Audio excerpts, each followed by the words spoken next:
Halo, selamat datang. Sama seperti kalian, aku juga supporter bola. Kalau situasi berubah jadi tidak aman, ikuti instruksi keamanan ini ya kawan.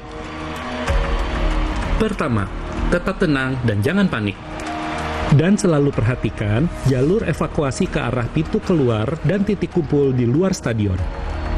Kedua, hindari kerumunan dengan menjaga jarak atau mencari tempat yang lebih tinggi. Ketika banyak asap, posisikan badan untuk menunduk sehingga tidak banyak menghirup asap. Jika kamu terjepit, lipat tanganmu ke depan untuk melindungi tubuh.